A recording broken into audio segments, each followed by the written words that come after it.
Hello and welcome to another Demon 212 PC review. Today I'm going to be taking a look at Condemned: Criminal Origins, which if you've never played it before, it's a first person game, not a shooter. You'll see when you see it basically. At the start here you get the usual new game, load game options, which is changing your key configuration and performance for your system. Achievements, which basically achievements are basic things like collecting so many ravens, well, crows, dead birds basically. Metal pieces, doing certain things with weapons and that, because that basically then unlocks extras which are just bog standard images and that. Load chapter, which is obviously load chapter. Profile, which is profile. As I say, it's not really a first person shooter type thing, but it's one of them things that you do get guns, so on one point of view it is a first person shooter. Because I've got a gun here, you can get shotguns and that, and before I go any further I'm just going to say the screen size is not actually that size. For some unknown reason, while I'm projecting the image through the telly, it makes it that size, but it's not like that when you're going to play it. You can change the screen size. For some unknown reason I can't change it here, and it's the type of thing that does my head in because it's very hard to see whilst I'm playing, because it's even like this on the laptop as well.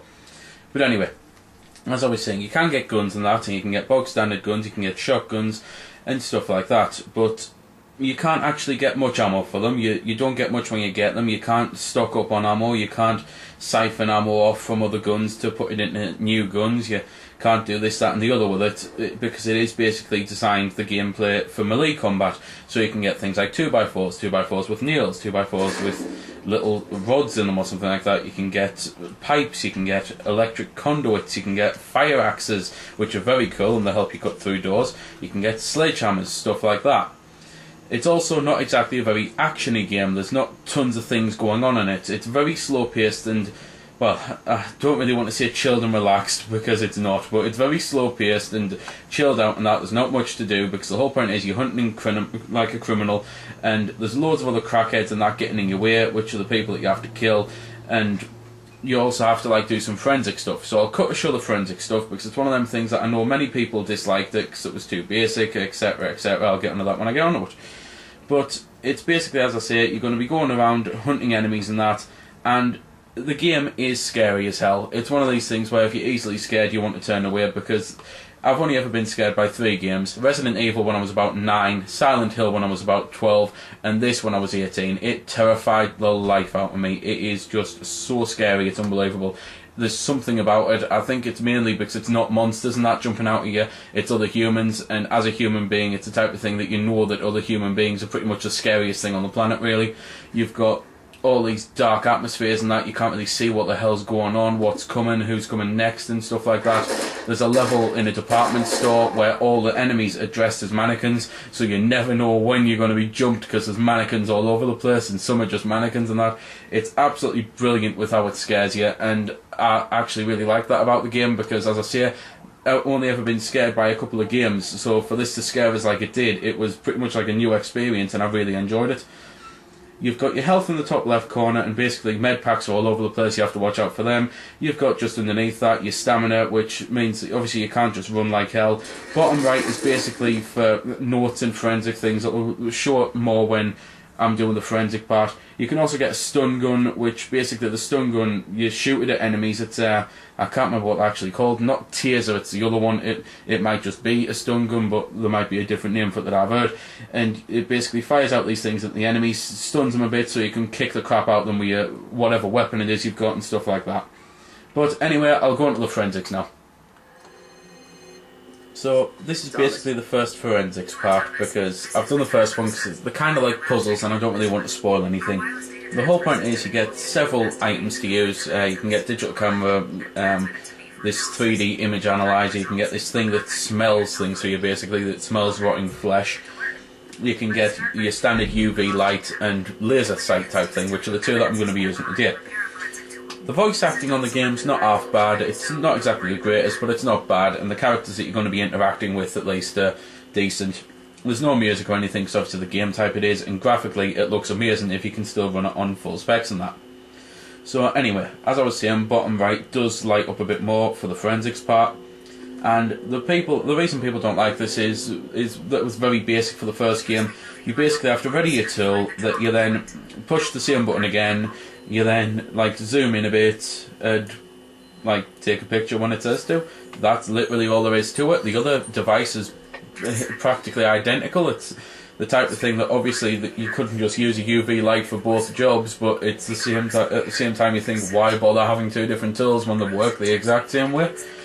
So it's one of the things that, as I say, people didn't like it for that, and they did change it for the second one, and I will explain more in depth in the second one when it happens.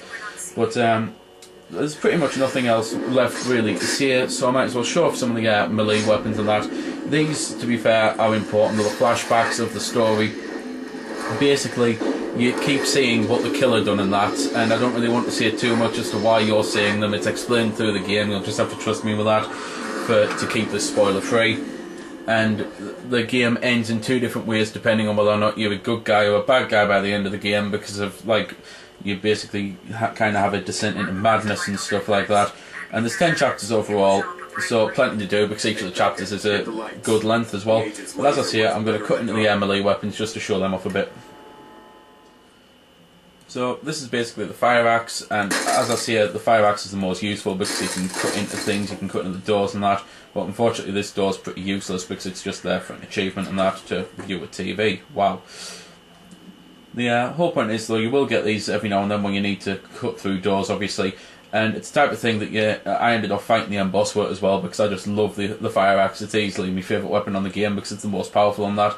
There are ones, granted, that are better at blocking and faster, but I mean honestly, if you had to choose between an axe and a 2x4 with a nail, what the hell are you going to go for? Not really much left to say though, to be fair, other than that I haven't experienced this glitch on the PC version, so I don't even know why I'm mentioning it, but it's just in case it's there, because just because I haven't experienced it doesn't mean it is there. On the Xbox version, when I got up to the end boss, you kinda had, like, drop your weapon and it wouldn't let me pick it up again, and it refused point blank to let me pick it up again even when I was started the level completely. And it became a case of that I had to quite literally use me foot, because you can kick in the game, and I had to kick the enemy to death, which on an Xbox pad is incredibly hard when it's the right analog, the button of the right analog, and you're having to do that, and you like my feet went, not my feet, it probably will be my character's foot to be fair, but my thumb went numb because of the amount of times I had to hit it. And it's just one of those things that I'm mentioning it just in case it is on the PC one and I haven't experienced it yet, or just in case you're buying the 360 version. The only other thing I've got left to say really, though, is that every now and then when you fight an enemy, you'll knock him to his knees, and when you knock him to his knees, you can perform like death blows and that, so that's pretty cool.